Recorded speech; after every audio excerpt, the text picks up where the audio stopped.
அன்பான இனிய உறவுகளுக்கு வணக்கங்க. பேருந்தில் பயணிக்கிறான் நம் அன்புக்குரியவன், ஆசைக்குரியவன், பண்பாளன், ஆம், நம் காவிய நாயகன், கதையின் நாயகன் விஜய். கையில் குழந்தையோட மனம் முழுக்க இறுகிய இருட்டு கண்ணை கட்டிக்கொண்டு நடு காட்டுக்குள் நள்ளிரவில் கொண்டு போய் விட்டா எப்படி இருக்கும்? அதே ரணத்தோடு கணத்தோடு தான் நம்ம விஜய் செல்கிறான், பயணிக்கிறான். கையிலே குழந்தை, மனத்திலே காவேரியின் நினைவலைகள், கண் முன்னே அவளின் நினைவுகள் அவனை வாட்டி வதைக்கிறது.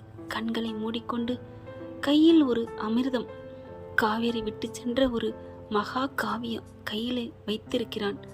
ஆனாலும் ஏனோ தெரியவில்லை, என்னை விட்டு ஏனடி சென்றாய்? நான் எப்படியடி இருப்பேன்? நீ இருக்கும் திசையெல்லாம் நான் வாழ்ந்து கொண்டு இருந்தேனடி. இப்ப நான் எங்கே செல்வேனடி என்று அவனது உள்ளம் ஏங்குகிறது. அவள் இருந்த இடத்திலே அவன் இருக்க நினைத்தான், ஆனால் முடியவில்லையே. ஏனென்றால் திரும்பும் திசையெல்லாம் அவளின் திருமுகம். எப்படி வாழ முடியும்? எப்படி மூச்சு விட முடியும்? அதனால் பயணிக்கிறான். இருந்த இடத்தை விட்டு, நீ இருந்த இடமெல்லாம் நான் இருந்து வாடுகிறேன் பாடுகிறேன் என்று வாழ துடிக்கிறான். ஆனாலும் முடியவில்லை. பேருந்து சாலையில் கடந்து போய்கொண்டே இருக்கிறது. கண்களை மூடிக்கொண்டிருக்கிறான். பேருந்தில் ஒரு பாடல் ஒலித்து கொண்டிருக்கிறது. ஏதோ நினைவுகள், கனவுகள் மனதிலே மலருதே. அதே போலத்தான் இவனுக்கும் ஏதோ ஒன்று மலரவில்லை, கருகி போய் உள்ளது. ஏனடி காவேரி என்னை விட்டு சென்றாய்? எதற்கடி சென்றாய்? ஏனடி என் கண்முன்னே வந்து நின்றாய்? அடே பசுபதி, நீ அவளை மட்டும் கொடுமைப்படுத்தாமல் இருந்திருந்தால் கொடைக்கானல் விட்டு சென்னை வந்திருப்பாளா? சென்னை வந்தும் அவளை நீ துன்புறுத்தாமல் இருந்திருந்தால் என் இல்லம் வந்திருப்பாளா? என் இல்லத்தில் வந்தவள் என் உள்ளத்தில் குடிபெயர்ந்திருப்பாளா? பெண் ஆசையே வேண்டாமென்று இருந்த நான், பெண் ஆசை என்றால் என்னவென்று தெரிந்து உன்னை விட எந்த ஒரு ஆசையும் உலகத்தில் இல்லை என்று நினைத்தேனடி. அந்த அளவுக்கு என் உள்ளத்தில் வந்து ஆட்சி செய்தாயடி காவேரி. காவேரி காவேரி, என்னடி நீ அப்படி செஞ்ச? ஏண்டி என்னை விட்டு போன? எந்த நிலையிலும் என்னை விட்டு போகாதீங்க, என்னை விட்டுட்டு கை விட்டுறாதீங்கன்னு சொன்னியேடி காவேரி. இப்போ ஒரு நிமிஷம், ஒரு நொடி எனக்கு மருத்துவம் பார்க்கையில என்னை விட்டு நீ போகலாமா? உன் உடலை பார்க்க முடியவில்லை. உன் உயிரற்ற, உன் கண்கள் மூடிய உன் உருவத்தை நான் பார்க்க குடுப்பனை இல்லாமல் போய்விட்டேனடி காவேரி. உன் முகம், கண்கள் மூடிய உன் முகத்தை நான் பார்த்து ஆசதீர உயிரற்ற உடலாக இருந்தாலும் அந்த முகத்தை நான் கட்டி தழுவி இருந்திருப்பேனே. இப்படி கயவர்கள் என்னை சூழ்ச்சி செய்து விட்டார்களா? இல்லை கடவுளா? நான் கண்மூடி இருக்கும் வேளையிலே உன்னை கடவுள் எடுத்து விட்டானா? ஐயோ கடவுளே அப்படின்னு மனசுக்குள்ள நினச்சிக்கிட்டே போறாரு. இப்போ குழந்தைய மட்டும் கொடுத்துட்டு போயிட்டிய காவேரி, நான் ஏன் இருக்கணும்? உங்ககிட்டே நான் வந்துடுறேன்னு நினச்சாலும் இப்போ நம்ம செல்லம், நீ பார்த்து பார்த்து வளர்த்த வயிற்றுக்குள்ள நம்மளோட உயிர், அதை நான் விட்டுட்டு வந்தா உன் உயிர் தாங்குமா? காவேரி, இப்போ நீ எங்கடா இருக்க?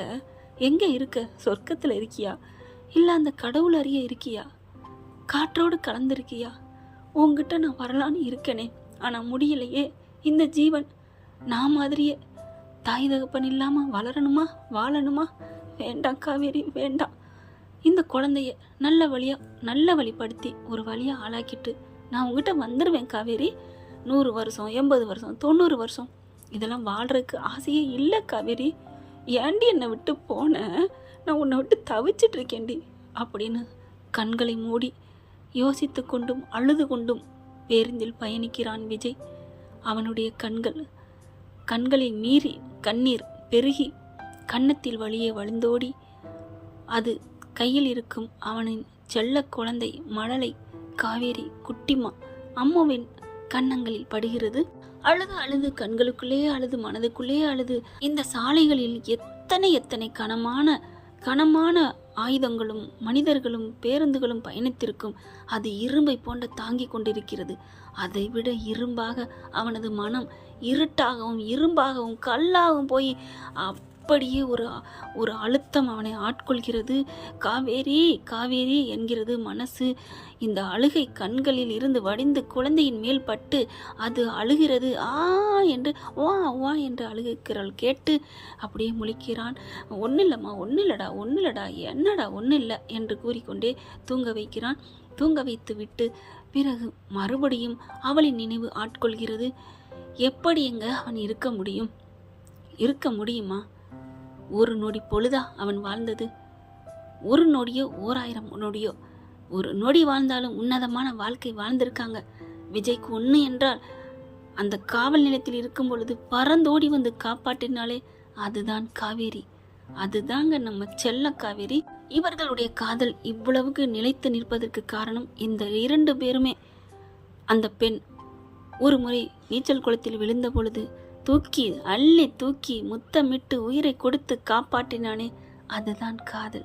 அதுதான் ஒருத்தருக்கு ஒருத்தர் புரிந்து கொண்ட காதல். அதுதான் இப்பொழுது தவிக்கிறார். மனைவியை இழந்து துடிக்கிறார். நான் வாழ்றதுக்கு தகுதி இல்லாதவன். உன்னை இழந்த பிறகும், நீ இல்லை இந்த பூமியில் என்று தெரிந்த பிறகும் நான் எப்படியடி இத்தனை 2 தினங்கள் நான் எப்படி இருந்தேன்? இந்த பூமியில் நான் எப்படி சுவாசித்தேன்? நான் உன் மீது கொண்ட காதல் பொய்யாக இருப்பினில்தான் நீ இல்லை என்று தெரிந்தும் நான் உயிர் வாழ்ந்திருக்கிறேன். இனி ஒரு கணம் நான் வாழ மாட்டேன் காவேரி என்று கூறிக்கொண்டு நான் இருக்க மாட்டேன், உன் கூட வந்து விடுகிறேன் அப்படியே கூறிக்கொண்டு எழுந்து கீழே விழ பயணிக்க போகிறார். எழுக முயற்சிக்கிறார். குழந்தை வீர் என்று கத்துகிறது. அப்ப கண்ணை முழிக்கிறாரு. ஐயோ, என் செல்லுமே, என் தங்கமே, ஒன்று நான் மறந்து விட்டேனடா, ஐயோ மன்னித்து விடடா அப்படி சொல்லி பாலை எடுத்து வேகமாக கொடுக்கிறார். சரிம்மா ஒன்றும் இல்லடா அப்படி என்று கூறிக்கொண்டு, ஒன்றும் இல்லைம்மா காவேரி குட்டிமா, ஒன்றும் இல்லை அப்படின்னு சொல்லி கொடுக்க, அங்கே அருகில் இருப்பார்கள் இல்லையா, என்னப்பா, என்ன தம்பி, என்னாச்சியா, நீ பாட்டுக்கு எந்திரிச்சு விழுக தெரிஞ்ச பிள்ளைய பார்க்கறது இல்லையா என்று கூறி அவர்களுக்கு புன்னகையை பரிசாக கொடுத்தார். பரிதாபமாக அந்த புன்னகையில் மலர் இருக்கிறது, ஆனால் மலர்ந்து இல்லை, முட்டாக இருக்கிறது. ஆம், வாய் திறக்கவில்லை. என்று சிரித்து மறுபடியும் சரிம்மா என்கிறார். இல்லைப்பா, குழந்தை ஏப்பா அழுகுது? இல்லை, நீ பாட்டு கண்ணை மூடிட்டே இருக்க, புள்ள அழுதுகிட்டே இருந்துச்சுப்பா, அதனால தான்ப்பா கேட்டோம் அப்படி என்று இன்னொரு பெண் கேட்க, அப்படி என்று மறுபடியும் சிரிப்பு, அவ்வளவுதான். அதுவும் சிரிப்பில் உயிர் இல்லை, ஒன்றும் இல்லை என்று உதட்டை திறந்து சொல்லிவிட்டு மறுபடியும் பாலை கொடுக்கிறார். பிள்ளைக்கு தட்டி கொடுத்து, என்ன இது, எந்த கேள்வி கேட்டாலும் பதில் சொல்ல மாட்டேங்கிற அந்த தம்பி புள்ள, இந்த தம்பியாண்டா அப்படி என்ன, என்னப்பா ஏப்பா ஒரு மாதிரியா இருக்க? ஒன்றும் இல்லைங்க, இந்த முறை உதடுகளை திறந்து ஒன்றுமில்லை அப்படி என்று கூறிவிட்டு பாலை கொடுத்து தட்டி கொடுக்கிறார். அப்போ அருகில் இருந்தவர் பார்க்கிறார்கள், என்ன இவன் இப்படி மெண்டல் மாதிரியே பேசுகிறான், சிரிக்கிறான். இருந்தாலும் அவங்க மனசை மறுபடியும் திடப்படுத்திக்கிட்டு, ஏப்பா இவங்க அம்மா எங்கப்பா என்று கேட்கிறார்கள். ஒன்றும் இல்லை அப்படிங்கிற மாதிரி சொல்லிட்டு மண்டையை ஆடிட்டு மறுபடியும் பாலை கொடுக்க, ஓ வீட்டில் இருக்காளா அப்படின்னு சொல்ல மறுபடியும் நிமிருகிறார், மறுபடியும் குனிந்து கொள்கிறார். என்னப்பா தம்பி, இவங்க அம்மா எங்க, இவங்க அம்மா இருக்காளா இல்லையா? ஓ வீட்டில் இருக்கா, நீங்கள் போகிறீங்களா அப்படி கேட்குறாங்க. அதற்கும் அவர் பதில் கூறலைங்க. அவர் என்னன்னுங்க சொல்வார், மனுஷன் நடப்பணமாக போயிட்டுருக்காரு, சும்மா ஒரு 2 வாட்டி கேட்டீங்க, ஓகே விட வேணாமா, மறுபடியும் ஏப்பா என்னப்பாச்சு, ஏதாவது பிரச்சனையா, இல்லை அம்மா வீட்டில் கோச்சிக்கிட்டு போய் உட்காந்துக்கிட்டாளா அப்படி கேட்குறாங்க. அதுக்கும் இவர் பதில் சொல்லலை. அவங்க 2 பேரும் பேசின அம்மனிங்க என்ன பண்ணுறாங்க, அக்கா ஒருவேளை எதுவும் ஆத்தா அப்பங்காரன் விரட்டி விட்ருப்பாவளோ? ஆமாடி அப்படித்தான் நினைக்கிறேன். இல்லடி விரட்டியெல்லாம் விட்ருக்க மாட்டா. ஏன் விரட்டி விடுற மாதிரி இருந்தால் இவன் அம்மா பேச்சை கேட்டிருப்பானா? அப்படி இல்லைக்கா, ஒருவேளை வரதட்சணை கேட்டு விரட்டி விட்டுருப்பாளுன்னு நினைக்கிறேன். விஜய் அப்படி கவனிக்கிறாரு, மறுபடியும் குனிஞ்சுக்கிறாரு. என்னடா உலகம் இது அப்படின்ட்டு மறுபடியும் அவங்க என்ன பண்ணுறாங்க, இல்லை அவள் கோச்சிட்டு போயிருப்பாளா அப்படிங்கிறாங்க. இருக்கலாம் அக்கா, கோச்சிட்டுலாம் போயிருக்க மாட்டாக்கா, அவள் எப்படி போவா, அழகுனா அழகு, ஆன அழகே அப்படி இருக்கான், வலுன்னு கடிச்சு திங்கிற மாதிரி இருக்கேன். எனக்கே ஆசையாக இருக்குது, நான்லாம் ஒரு 10-20 வருஷத்துக்கு முன்னாடி பிறந்திருந்தேன்னா இவனை பிடிச்சி இழுத்து தூக்கிட்டு போய் வச்சுக்க மாட்டேன். ஏன்டி அப்போ இவன் 5-6 வயசு பிள்ளையா இருந்திருப்பேன், அப்படி நீ தூக்கிட்டு போக முடியும்? அதானே, ஆமாம்ல, அது சொல்லலை, அப்படி இருக்கான்க்கா ஆள், வாழைப்பழ தோல் உரிச்சு வச்ச மாதிரி முழுன்னு இருக்கான். இவனை போய் போய் ஒருத்தி கூறு கட்டவளா விட்டுட்டு போயிருப்பா? அதெல்லாம் விட்டுட்டு போயிருக்க மாட்டாக்கா. இது வேற விஷயமா இருக்கும்க்கா. விரட்டியெல்லாம் விட்டுருக்க மாட்டாங்க. விரட்டி விட்டாலும் அவள் இருந்திருப்பா. வேற என்னவா இருக்கும்? இரு மெல்ல கேட்போம். தம்பி அப்படிங்கிற அப்படின்னு கோவம் வருது. ஒன்றும் இல்லை தம்பி, நீ ஒன்றும் இல்லை, நீ பிள்ளைக்கு பால் கொடு அப்படின்னு திரும்பிக்கிறாங்க. இவன் என்ன இந்த முறை முறைக்கிறேன்? அப்போ இவன் தான் விரட்டியிருப்பான்னு நினைக்கிறேன். ஆமாக்கா, அழகாக இருந்தால் மட்டும் போதுமா, குணம் வேணும்ல, அப்படித்தான் நினைக்கிறேன். ஒருவேளை இப்படி இருக்குமோ? என்னவா இருக்கும்? அவ இந்த கல்யாணத்துக்கு முன்னாடின்னு சொல்லுவாங்கள்ல, விஜய்க்கு சுருன்னு ஏறுதுங்க. பொண்டாட்டியை பற்றி சொன்னால் விடுவாரா என்ன? ஆமாடி.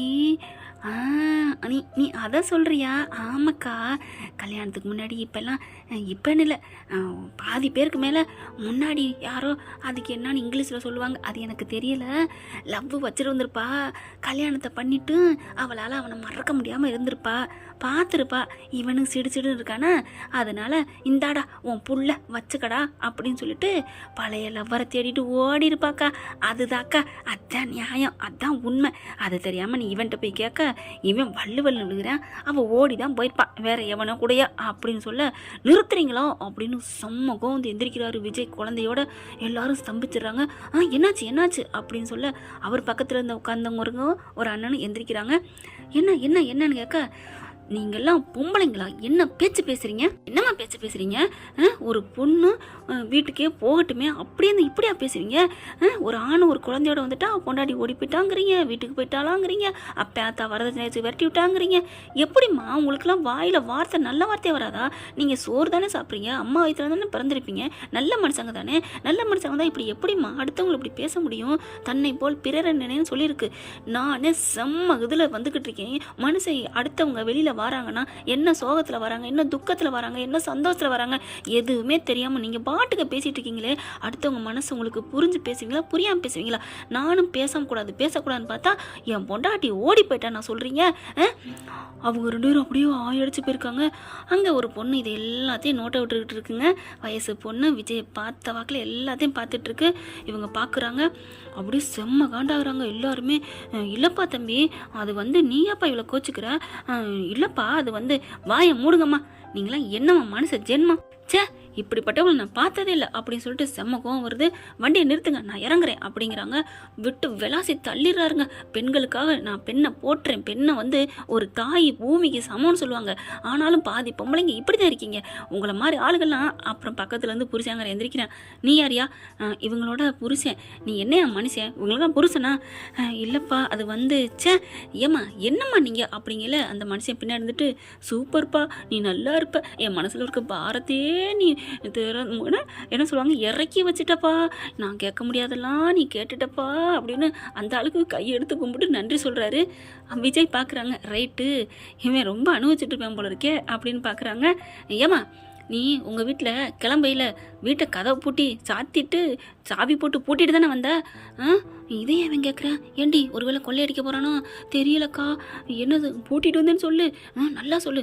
ஆமாம் தம்பி, திண்டுக்கல் போட்டு விட்டுட்டு வந்தேன் அப்படின்னு சொல்ல, அப்போ வீட்டை பூட்ட தெரிஞ்ச உங்களுக்கு உங்கள் வாயை பூட்ட தெரியல? எல்லாரும் சிரிக்க ஆரம்பிக்குதுங்க. கொக்கன்னு. இங்கே பாருப்பா, என்னப்பா நீ என் முன்னாடி அப்பெல்லாம் பேசாதப்பா, அவள் வாயெல்லாம் பூட்டுறதுக்கு இன்னொரு சாவி தயார் பண்ணணும். யோ என்னையா ரொம்ப பேசுறியா அப்படின்னு இது 2 பேச, பார்த்தியா எப்படின்னு அப்படின்னு விஜய்கிட்ட ஆட காமிக்கிறாரு. வண்டியை விட்டு நான் இறங்குறேன்னு விஜய் சொல்லல. இருங்க நீங்கள் இறங்க வேணாம், நான் இதுகளை கூட்டிகிட்டு இறங்கி போகிறேன், எங்கள் ஊர் தான், இந்த அம்மா இது என் பொண்டாட்டி தான் அப்படின்னு சொல்லிட்டு 3 பேர் இறங்கிடுறாங்க. சே என்ன ஜென்மமா அப்படின்னு சொல்ல, விஜய் உட்கார்றாரு. நின்றுக்கிட்டு இருந்தவங்க அந்த எந்திரிச்சகையோட அவங்கவுங்க எந்திரிக்கிறாங்க இல்லையா சீட்டில், அதில் உட்காடுறாங்க. அந்த பொண்ணு விஜய் பார்த்துக்கிட்டே வந்துச்சுன்னு சொன்னேன் இல்லையா, அந்த பொண்ணு விஜய் பக்கத்தில் உட்காருது. உட்காந்ததையோட அப்படி பார்க்குது. சார் கை கொடுங்க. எதுக்குமா அப்படிங்கிறாங்க. ஏன்னா இந்த பொண்ணு என்ன பண்ணும், சூப்பர் சார், இப்படி தான் சார் பேசணும். என்னம்மா இப்படிலாம் நிறைய பேர் இருக்காங்க? ஆமாம் சார், இப்படிலாம் நிறைய பேர் இருக்கிறாங்க, என்ன சொல்கிறதுனே புரியலையே அப்படிங்கிறாங்க. பரவாயில்ல, நீங்கள் ஒரு சிலர் நல்லவங்கள இருக்கத்தம்மா செய்கிறீங்க அப்படின்னு குழந்தை சோர் அப்படிங்கல. என்ன குட்டிமா ஏன் அழுகிறீங்க அப்படின்னு குழந்தை சொன்னோன்னே, அம்முக்குட்டி ஏன் அழுகிறீங்க பக்கத்தில் உட்காந்துட்டு அந்த பொண்ணு சொன்னோன்னே விஜய்க்கு ஒரு மாதிரி ஆகுது. என்ன அம்முக்குட்டின்னு சொல்கிறாளே அப்படின்னு பார்த்துட்டு அப்படியே நிமிந்து பார்க்குறாங்க. என்ன சார் பார்க்குறீங்க பார்க்குறீங்க, குழந்தைய அப்புறம் எப்படி சார் கொஞ்சம் முடியும் அப்படிங்கிறாங்க. என் செல்லக்குட்டி, என் தங்க குட்டிக்கு என்ன பேருன்னு தெரியாது, ஆனாலும் என் பேரை சொல்லி உன்னை கொஞ்சட்டுமா? இந்த பிள்ளை பேரை சொல்லி கொஞ்சம் போகுதா அப்படின்னு விஜய் பார்க்குறாங்க. என் காவேரி குட்டிக்கு என்னாச்சு, என் காவேரி குட்டி என்ன பண்ணுறீங்க அப்படின்னு சொன்ன கையோட விஜய் தூக்கி வாரி போடுது. என்னது, உங்கள் பேர் என்னம்மா அப்படின்னு கேட்க காவேரி அப்படிங்கிறாங்க. ஓகே ஃப்ரெண்ட்ஸ், இதோட சஸ்பென்ஸ் அடுத்த எபிசோடில் என்னென்னு பார்க்கலாம். ஆனால் கண்டிப்பாக இது நம்ம செல்லா குட்டி காவேரி இல்லைங்க. இதன் தொடர்ச்சி அடுத்த பகுதியில் பார்க்கலாம். இந்த பகுதி பிடிச்சிருந்துச்சுன்னா உங்கள் பொண்ணான கையால் கமெண்ட் பாக்ஸில் கருத்தை தெரிவிச்சிருங்க ஃப்ரெண்ட்ஸ். இது என்னோட சொந்த கற்பனை தான். Thank you friends. இந்த வீடியோ உங்களுக்கு பிடிச்சிருந்தா தயவு செய்து லைக் பண்ணுங்க. இன்னும் அப்டேட்ஸ்க்காக சேனலை சப்ஸ்கிரைப் பண்ண மறக்காதீங்க. நம்ம கிட்ட இருக்க எல்லா சேனல்ஸோட லேட்டஸ்ட் வீடியோ அப்டேட்ஸ்க்காக மேல ரைட் சைடுல காட்டுற லிங்கை கிளிக் பண்ணி வாட்ஸ்அப் குரூப்ல ஜாயின் பண்ணுங்க. உங்களிடம் விடைபெறுவது நான் உங்கள் மெஹர்.